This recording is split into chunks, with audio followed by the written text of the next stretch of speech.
মন্ত্রী মহোদয় কয়, হুজুর মোনাজাতটা আপনিই দেন। কেন মন্ত্রী আপনি পারেন না? আব্বাও দেন, আমিও বুঝি না, আপনিই দেন। তাহলে আলেম পিছনে, তোমাকে এই মন্ত্র কে শিখিয়েছে? আলেমরা পিছিয়ে থাকবে কেন? তার মানে ইমামতি বাদ দাও। কয় টাকা বাবা? কি করো? ব্যবসা করো, চাকরি করো, ইমামতি বাদ দাও। তো আলেমরা ইমামতি বাদ দিলে গরু আইয়া ইমাম হবে? মিডিয়ার যুক্ত কথা বলতো কঠিন, কোন দিক দিয়ে কোন দিকে নিয়ে যায় আল্লাহ ভালো জানে। ছিদ্রান্বেষণকারীরা তো ওত পেতে আছে। আল্লাহ আমাকেও হেদায়াত দান করেন, আপনাদেরকেও হেদায়াত দান করেন। ভাইরা আমার, আল্লাহ কয়, এই একজনে লাখ লাখ টাকা কামাই করে হারাম পথে, ও যা পায় তার থেকে 1000 গুণ বরকত। তুই ইমাম রে আমি 5000 টাকায় দিই, তোর কাছে পছন্দ লাগে না? একজনে 20 লাখ টাকা কামাই করে, 50 লাখ কামাই করিয়া না খাওয়ায় শান্তি, না বউ দিয়া শান্তি, সন্তান দিয়া শান্তি, সম্মান নাই, কিচ্ছু নাই।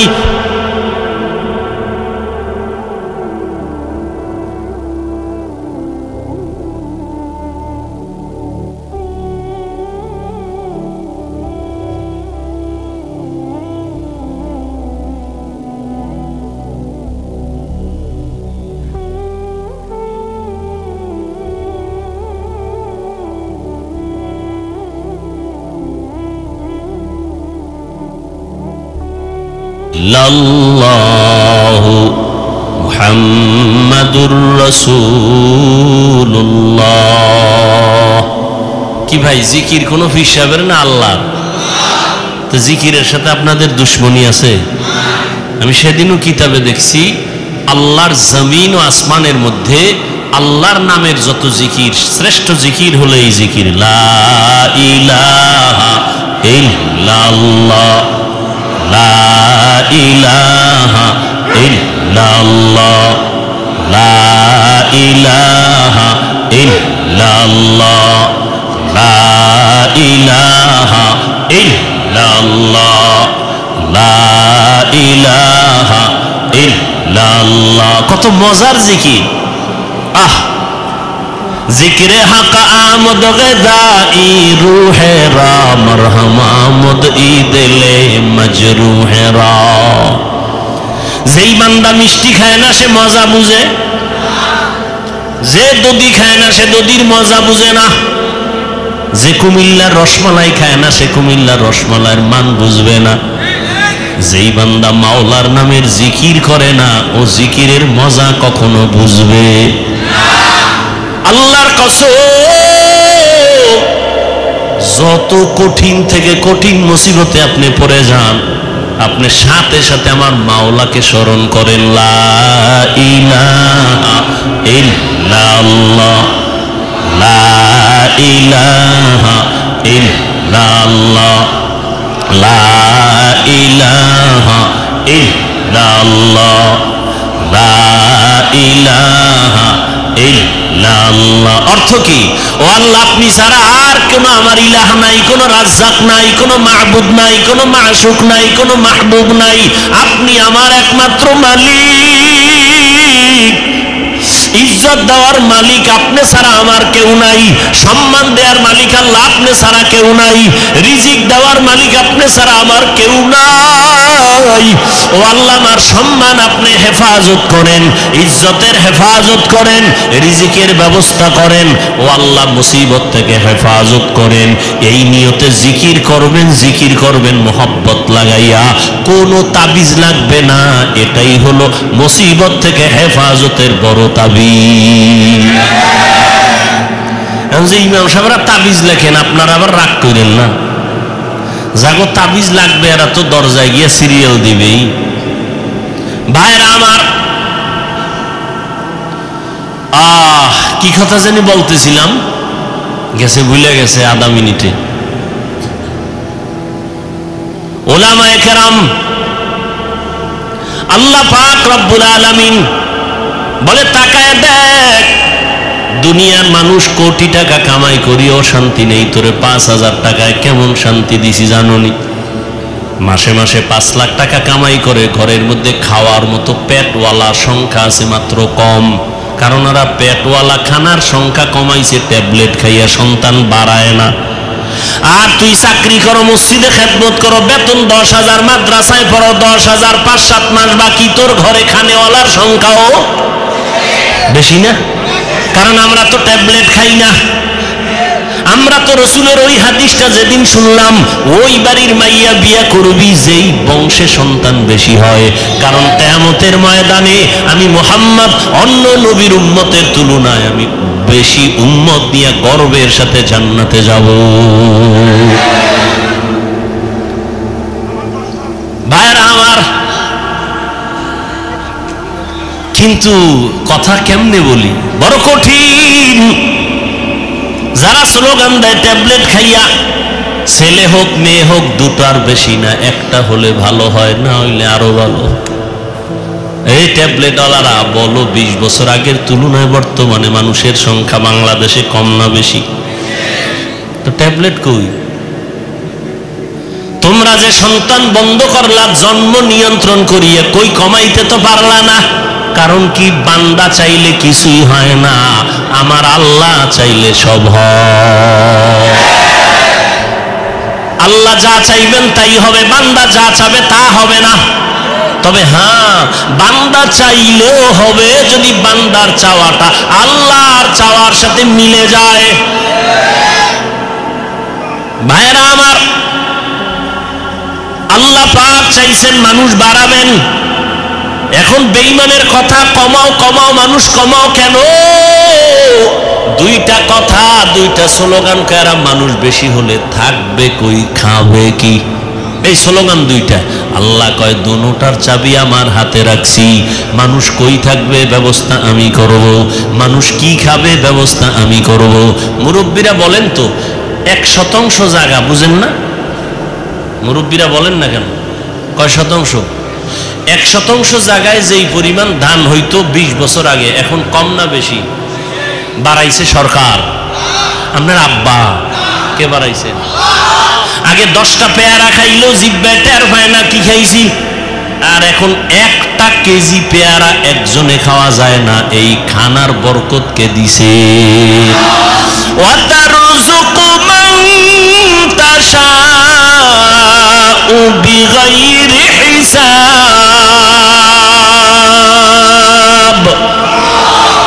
गर तवक्कुल मीकुनी हर सुबह शाम मेरा सानद रिज़्क़ तू अज़ला मकाम जुज़्बा हक़ ची ज़े मखाज़ इंसुजा फज़ले उआ मस्ते दर जुमला जहां।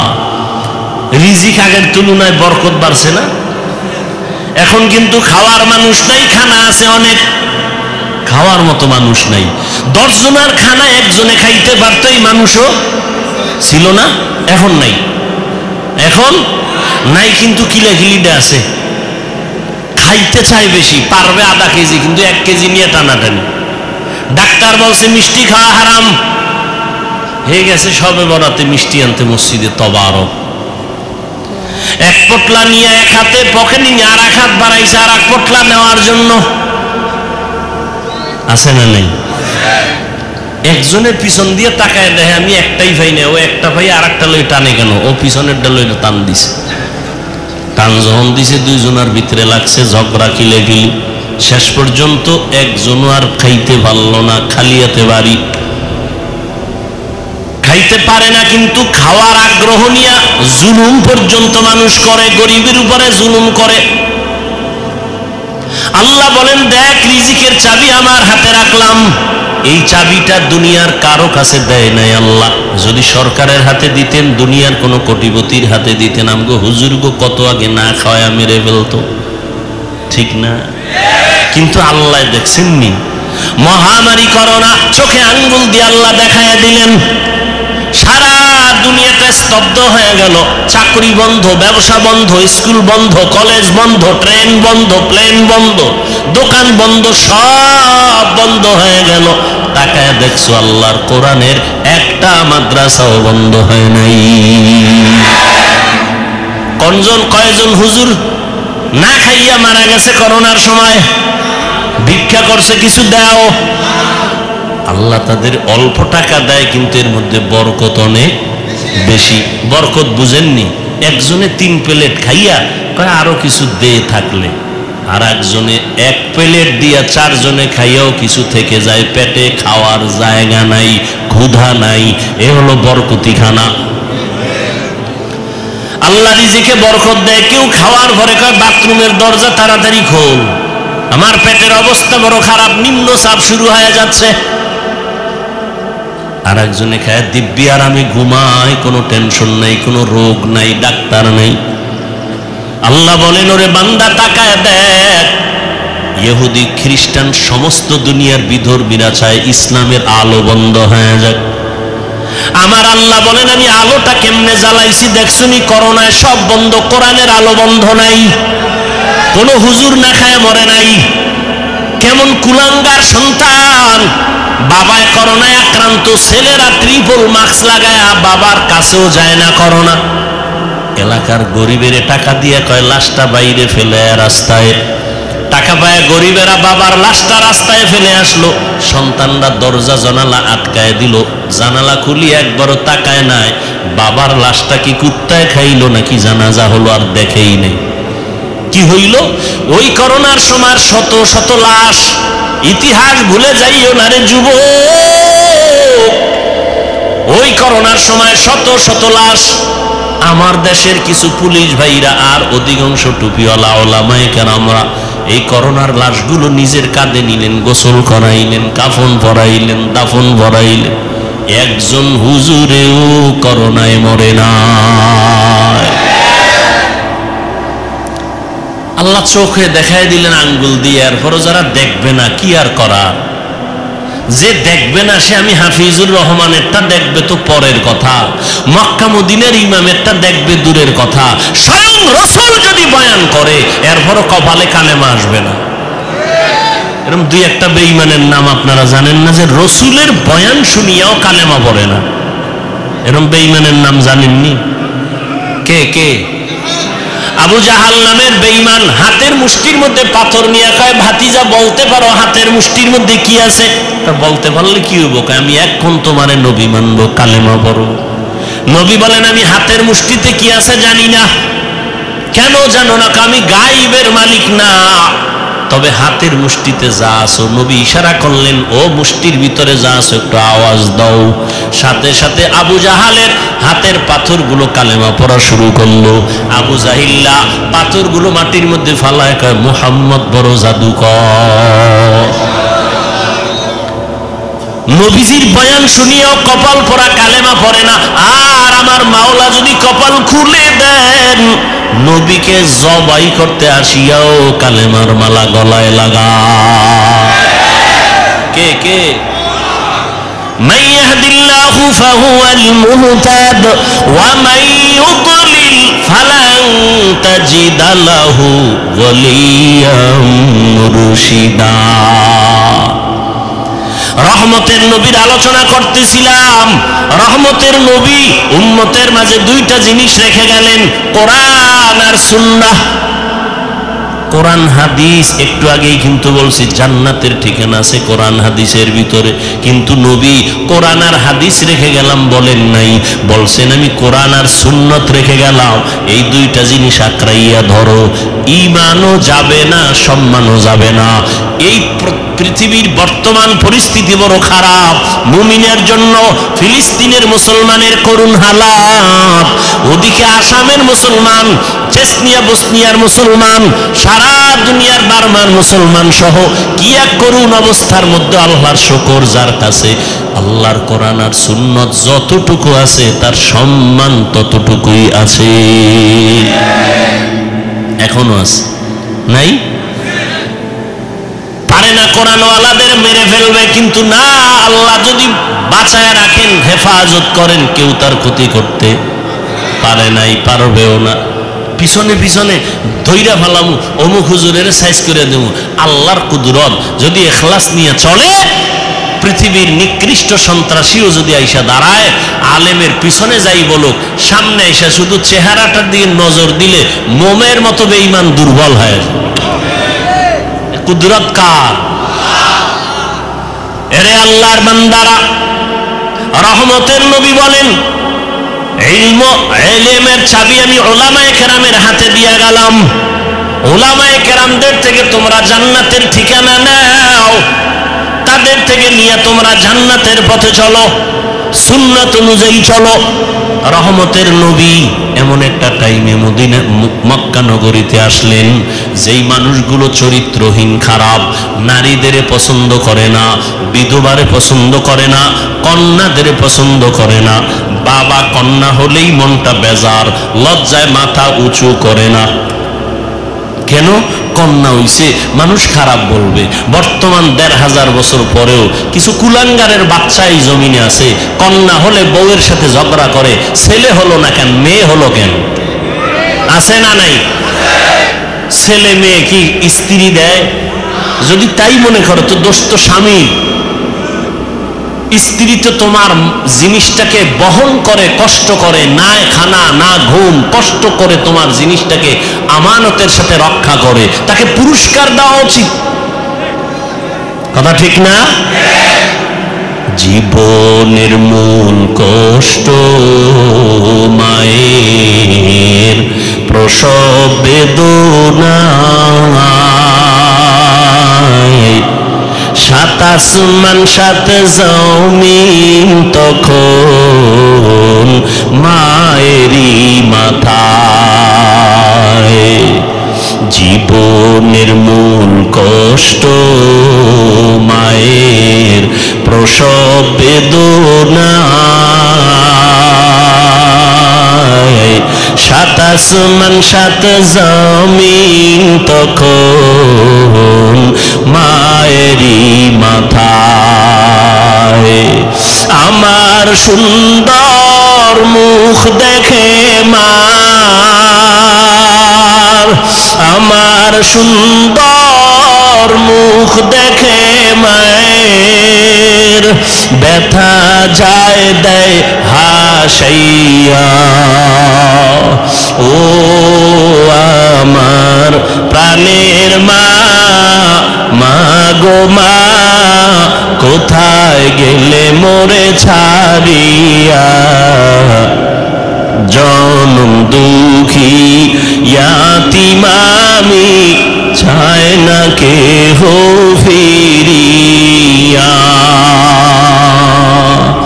আমি যখন ছিলাম আমার মায়েরই উদরে, চলাফেরা করলেন যে মায়ে কত কষ্ট করে। আমি যখন ছিলাম আমার মায়েরই উদরে, চলাফেরা করলেন যে মায়ে কত কষ্ট করে। এমন মাকে কেমনে আজি,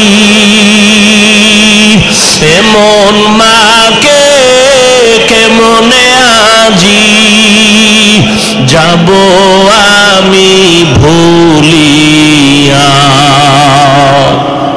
ও আমার প্রাণের মা, মা গো মা, কোথায় গেলে মোরে ছাড়িয়া? জনম দুঃখী ইয়াতীম আমি, চায় না কেহ ফিরিয়া। এরে আল্লাহর বান্দা, মা একটা চারটা সন্তান নিয়ে কতই যে কষ্ট করেন, স্বামীকে বুঝাইলেও জীবনভর বুঝবে না রে বাবা। ওই বোঝা তো তোমার মাথায় কোনোদিন আসে নাই রে বাবা। আম্মা জান ঘুমাইতে গেছেন, হঠাৎ বেদনা শুরু, ঘুম নাই, সারাটা রাত কান্নায় চলে গেল। খানার প্লেট নিয়ে বসছেন, খেতে পারে নাই, ব্যথা শুরু হয়ে গেছে। সারা দিন আম্মা জান কান্না করে কাটাইলেন। ও আল্লাহর বান্দা, আম্মা জানের কণ্ঠ বাহিরের কেউ শুনে না কখনো, কিন্তু প্রসব বেদনা যখন শুরু হয়ে গেল, আম্মা জানের চিৎকারের আওয়াজ, আশেপাশের মানুষ বাড়িওয়ালারা ঘুমাইতে পারে না। মহিলা ঘরের মধ্যে কখনো কণ্ঠের আওয়াজ শুনি নাই, কিন্তু এখন চিল্লায় কেন রাত্র 12টার ভোরে? খবর নিয়ে দেখে বাচ্চার প্রসব বেদনা শুরু হয়ে গেছে। আম্মা জানের মনটা এতই যে দুর্বল, মনে হয় যেন মরিয়াই যাবে, এত চিৎকারের আওয়াজ। আমার দাদি, আমার নানি পাশে বসে আম্মাকে বুঝাইছে, থামাইতে পারে না। আম্মা জান এক পর্যায়ে নিরুপায় নিজের মনে করিয়া স্বামীকে ডাকছে, আমার বাবারে ডাকছে। আব্বা জানকে গোপনে ডাইকা আমার দাদি নানিরে কয়, চলে যাও, আমার স্বামীকে একটু কাছে আনো। আমার স্বামীকে কাছে আনলেন।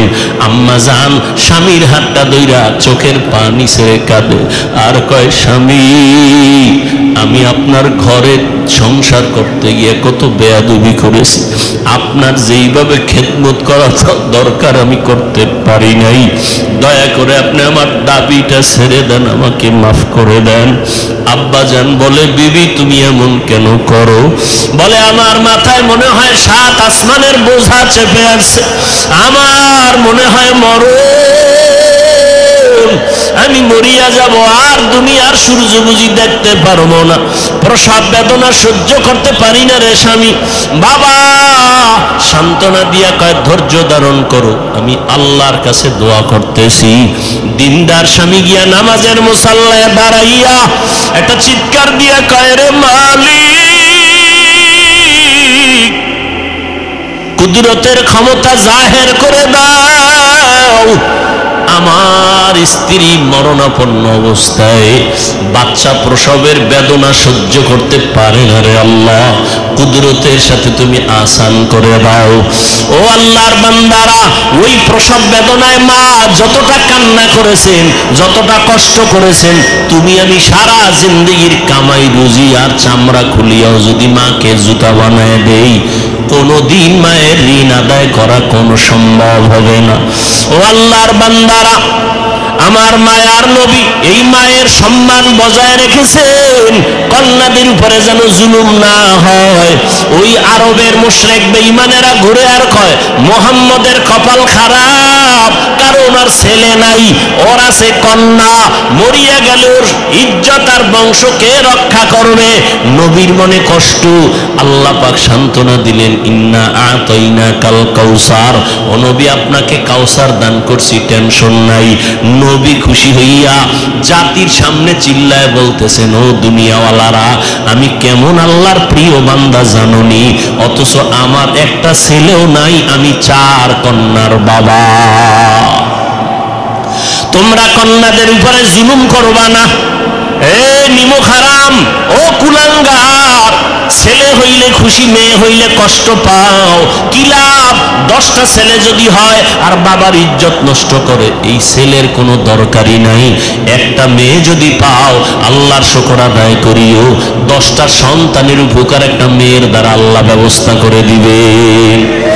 মেয়েরা বাবার জন্য যেই পাগল, হাজারো সন্তান বাবার জন্য ওই পাগল না, ওই মায়া অন্তরে রাখে না।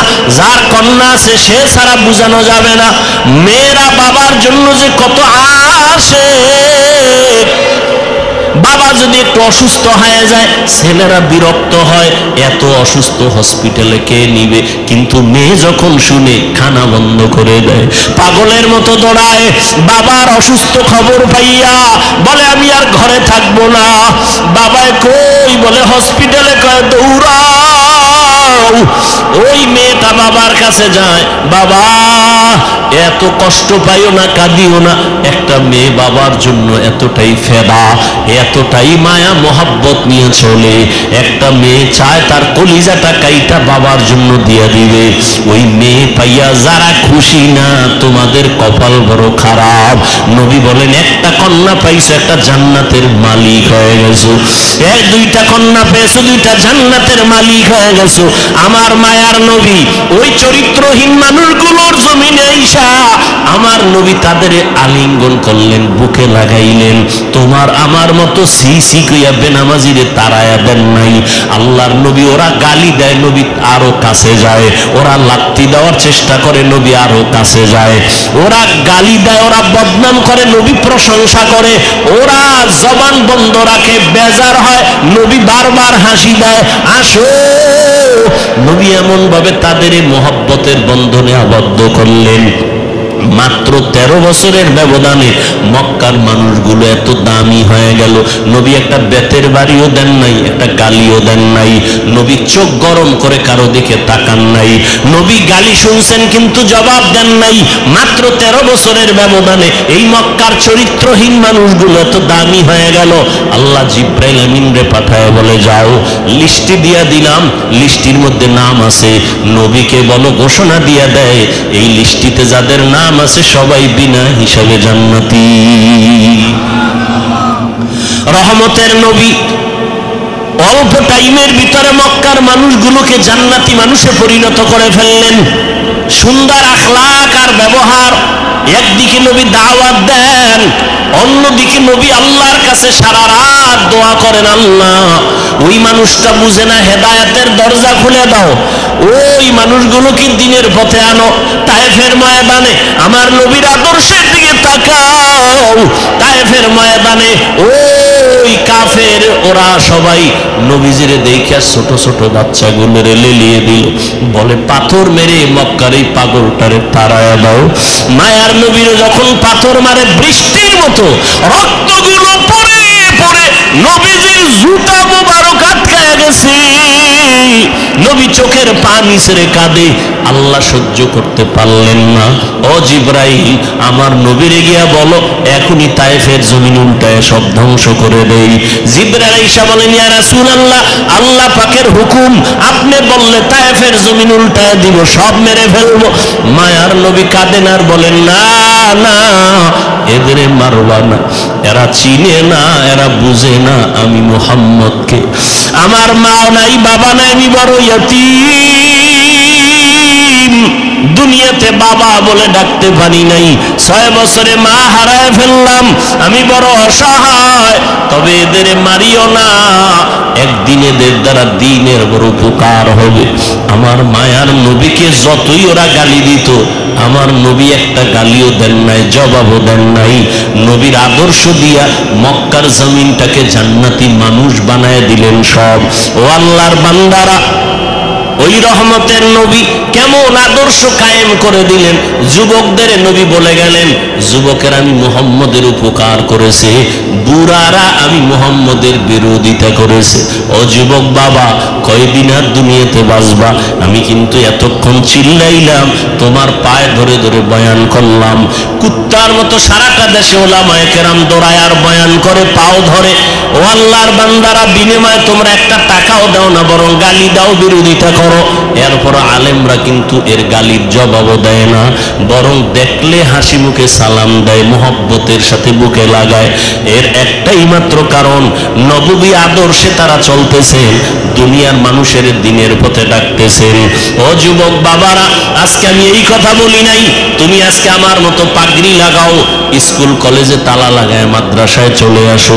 না রে বাবা, তুমি স্কুলে থাকো, কলেজে থাকো, লেখাপড়া করো, চাকরি করো, ডাক্তারি পড়ো, ইঞ্জিনিয়ারিং পড়ো, ব্যবসা করো, রহমতের নবীর মোহাব্বত লাগায় সুন্নাতওয়ালা জিন্দেগি নামাজ বাদ দেয় না।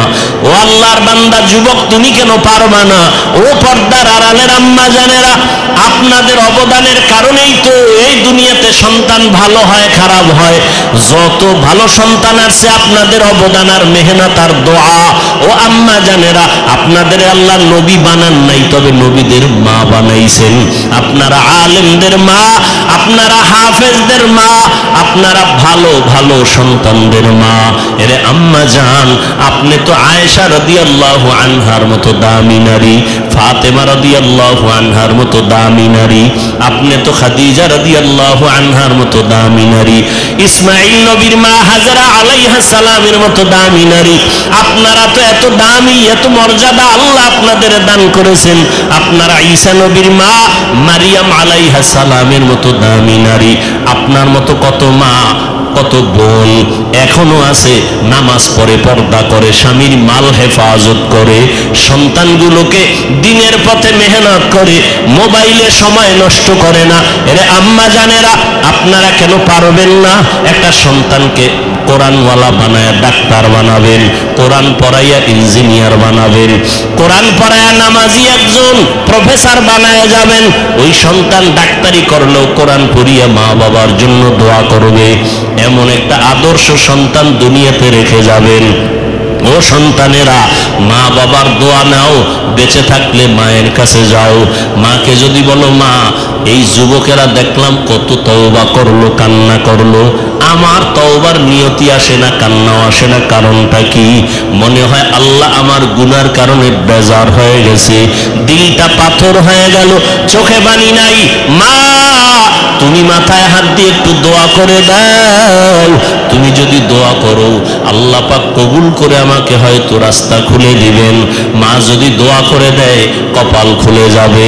ও আল্লাহর বান্দারা, এখনো যদি অন্তর তৈরি থাকে তওবার জন্য, পিছনে তো কম নামাজ ছাড়ো নাই, কম বেপরদায় চলো নাই, গুনাহ তো কম করো নাই। এখন আল্লাহর কাছে মনে মনে বলো, হে দয়ার মালিক, তুমি তো রিজিকের মালিক, তুমি আমার হায়াতের মালিক, তুমি তো আমার ইজ্জত দেওয়ার মালিক। আজকে থেকে জীবনে যত গুনাহ করছি আর করব না, নামাজ ছাড়বো না, বেপরদায় চলবো না, দাড়ি কাটবো না, মুরব্বীদের কথা শুনবো, ওলামায়ে কেরামের পরামর্শ নিয়া নবীর তরিকায় চলবো। কোনোদিন মা বাবার সাথে বেয়াদবি করব না। খাঁটি অন্তরে যদি তওবা করো, আমার আল্লাহ দরজা খুলে তোমাকে কবুল করবেন, অন্তর তৈরি হবে। তবে এটাও সত্য কথা, আবু জাহালের মতো কিছু অন্তরওয়ালা দুনিয়াতে থাকবে, হাজারো বয়ানে দিল নরম হবে না, বয়ানের পরে বাইরে গিয়ে তারা বিরোধিতা করে গুনার পাল্লা ভারী করবে। আর ওমরের মেজাজওয়ালা যারা গুনার কথা স্মরণ করে চোখের পানি ছেড়ে তওবা করবে, ও আল্লাহ জাহান্নামের আগুনের গরম সহ্য করতে পারবো না রে মালিক, সূর্যের গরম সহ্য করতে পারবো না, ও আল্লাহ তুমি মাফ করে দাও। দুনিয়া থেকেই আমি তওবা করে নিলাম। যদি আল্লাহর বান্দা তওবা করার খাঁটি নিয়ত থাকে, অন্তরে কোনো মুনাফিকি না থাকে, তওবার নিয়ত থাকলে দুটো হাত আমার আল্লাহকে দেখায় দাও। আয় আল্লাহ আমাদের তওবা কবুল করে নেন, হাতগুলো কবুল করে নেন। আয় আল্লাহ তওবার উপরে মজবুত হইয়া উলামায়ে কেরামের পরামর্শ নিয়া নবীজির সুন্নাত অনুযায়ী চলার তৌফিক দান করে দাও। মা বাবার দোয়া নিয়ে চলার তৌফিক দান করো। আয় আল্লাহ আমাদের সবাইকে দ্বীনের খাদেম হিসেবে কবুল করে নাও, আমিন। আল্লাহ সবাইকে কবুল করেন। আরো মহব্বতে বলেন। আমাদের মুফতি সাহেব হুজুর দোয়া করবেন। দোয়া বড় দামি ইবাদত।